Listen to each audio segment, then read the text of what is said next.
Thank you for joining me today on this professional development about assessment and evaluation for our ELL students. My name is Lindsay Parrish Woodard, and I hope you enjoy.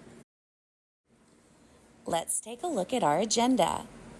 Today we'll be looking at 4 different assessment types that we can use with our kindergarten ESL students. The first 2 will be assessment types that I've personally used in my class, and we will discuss how I use them.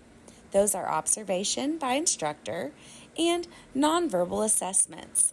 The particular assessment we will be talking about was untimed.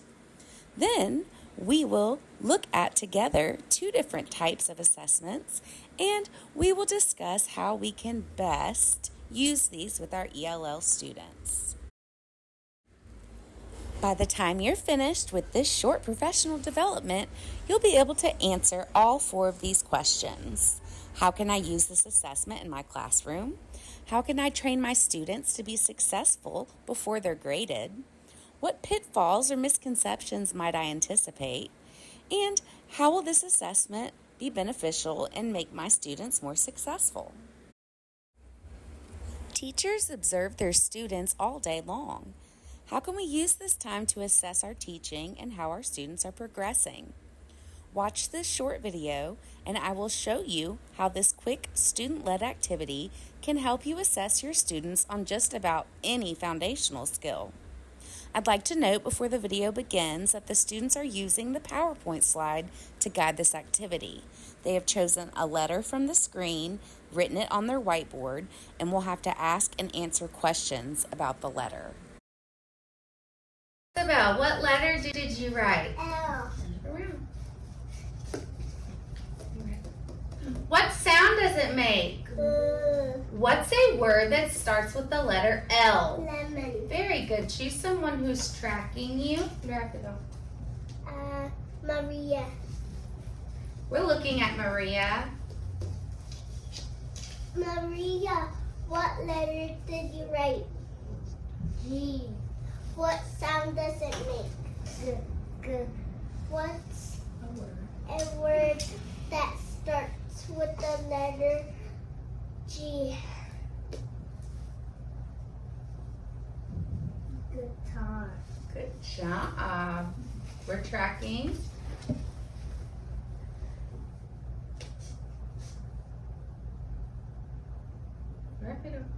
Tyler. Show us your letter. What letter did you write? X. What sound does it make? What's a word that starts with the letter F? Fish. You can use this type of assessment for any student-led, group, or independent activity. I like it because it can be done quickly, and the students don't even realize that I'm using this game that's fun for them as a quick check for understanding. I also take anecdotal notes to go over and review. This type of activity must be modeled and practiced many times. We began with only 1 letter on the screen and increase the letters as we learn more. It's important to model this assessment every time. This way you can ensure students know the process. And try to intervene little as possible. This isn't a time to jump in and correct the students. Notice the second girl looked at me because she forgot her vocabulary word. I non-verbally prompted her to look at the anchor chart.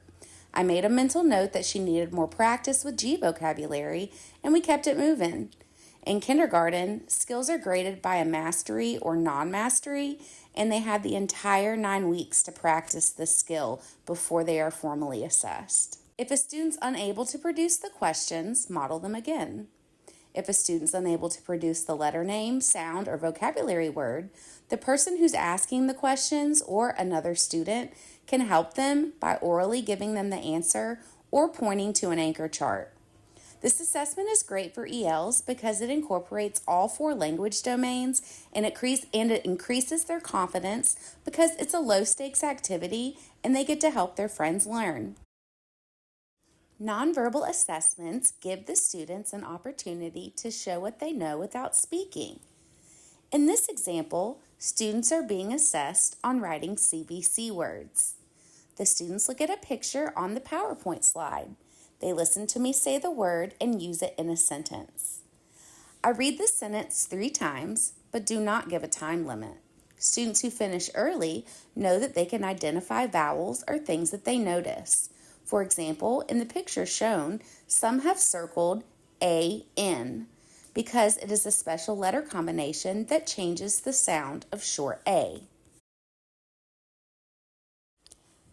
This activity can be used to assess any sound-letter relationship. It can be done with the smallest unit of sound, such as writing the letter that makes the f sound, like in fruit, or be as complex as writing an entire dictation sentence, like a pen can go in the net. Whiteboards help our kinders feel more confident because they can easily erase. However, this assessment can be done with paper and pencil if you would like to keep the assessment for your records. Again, this activity takes modeling and practice.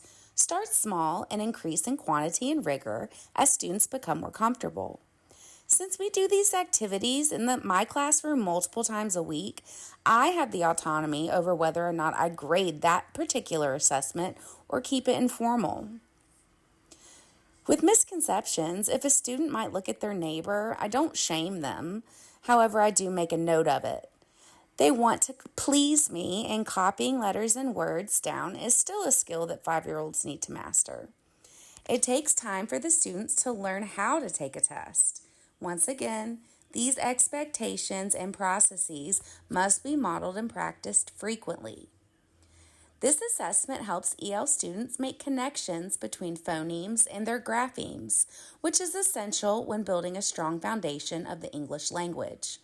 These assessments also show students that they really can write words if they take their time and listen to all of the sounds as they are writing.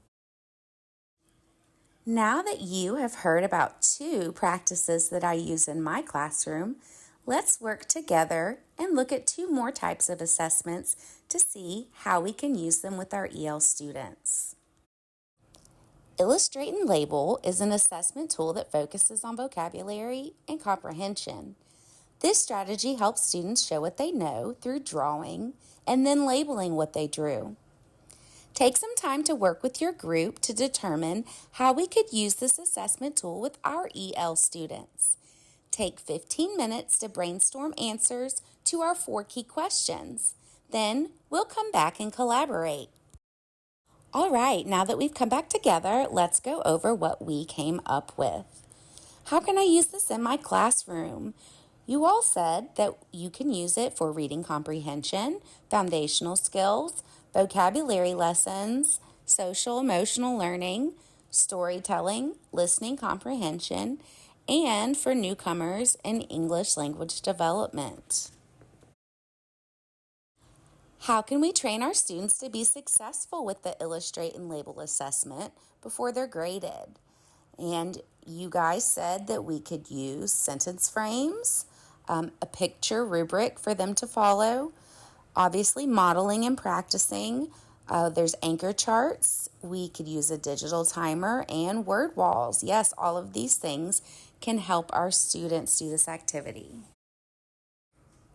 Some of the pitfalls that you guys came up with for illustrating and labeling were staying on topic, rushing to finish, and using incorrect vocabulary. With the first 2, those could be eliminated with proper practice of routines and procedures for this particular activity. And if a student is using the incorrect vocabulary, make sure that they are aware of the accommodations around them, such as anchor charts and word walls. And lastly, why would Illustrate and Label be successful for our students? You guys said that all levels of learners can have success, yes, because of drawing. The students are allowed to be creative. This can be increased or decreased in rigor, and it also develops early writing skills. Yes, I love the one about increasing and decreasing rigor because students that are ready can move on from labeling and write their own sentence to describe their picture, or they can use their oral vocabulary to tell a student about what they drew. It could be decreased in rigor. Maybe a student would just write the beginning letter of a word that they see in their picture, listen to the beginning sound, and write the corresponding letter. That's great. All right, we have one more to go over. All right, the last assessment tool that we're going to talk about are exit tickets. Exit tickets are an extremely popular type of assessment strategy today. Why do you think that is? Let's take some time to work with our groups to determine how we could use this assessment tool with our EL students. Once again, I want you to take 15 minutes to brainstorm answers to our 4 key questions. Then we will come back together and collaborate. All right, now that we've come back together, how can we use exit tickets in our classroom? You guys said that there are many options for format. That is true. There are resources readily available. Yes, you can find pre-made exit tickets online for literally any skill you could ever think of. You could just print them right out and you're ready to go. We can assess any skill at any time. That is true. Quick checks for any skill can be done with exit tickets. You can compare data over a period of time, and they can be modified and differentiated. Those are all great answers. All right, we can train our students to be successful with exit tickets also by modeling and practicing, using a timer to help keep students on track. Student accountability, making sure that they know the importance of these little assessments by celebrating those small victories and making sure that they're held accountable for the answers that they choose. And it helps track progress. Yes, the teacher can track progress. You can also use visual charts for the students to track their own progress on these exit ticket activities. Good job.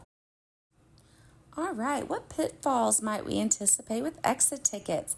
I don't see as many pitfalls for this assessment type, probably because this tool is so versatile. It can be formatted in many different ways. It doesn't even have to be paper and pencil. They can say a word or a sentence phrase or perform an action at the doors they're actually exiting. So there's lots of options for engagement for our ELs. I do see that you have lack of motivation, rushing to finish, and won't know the results until the end of the lesson. Lack of motivation can be lessened if you talk with your students once again about the importance of these types of assessments, making sure that you're celebrating their victories. That will also help with rushing to finish. They know that if it's important that they need to take their time. And the last pitfall is actually untrue. You do not have to wait until the end of the lesson to give an exit ticket. It can be at the end of a subject or topic. And depending on the number of students you have, you can quickly analyze that data right there. And that can help you drive your instruction for the next 30 minutes. All right, last up, an exit tickets. How is the assessment going to be successful for our ELs? You said they show growth over a short period of time. This is true. You can easily look at that data and see how students have progressed over a class period, over a week, over 9 weeks. So that's great data for us. You said extremely quick and low stress. That is true. It only takes a second to pull out a Post-it note. It doesn't even have to be planned. If you need to check and see if your students are getting something, pull out a Post-it note, ask a question, and you can quickly see how they are doing. You can use different strategies. Yes, like TPR, oral exit tickets. Yes, like I said previously, they do not have to be paper and pencil. And lastly, you said can help with state assessments like iReady, FastBridge, TCAT. That is true. We can format our testing questions, or we can format our exit tickets rather, the way our formal assessments by the district and state will look. So that definitely is a good thing for them to help them prepare for those types of assessments as well. Great job, guys. Thank you guys so much for your participation and cooperation today. You guys helped me learn a lot about assessment types, and I hope you learned something from me as well. Have a good day.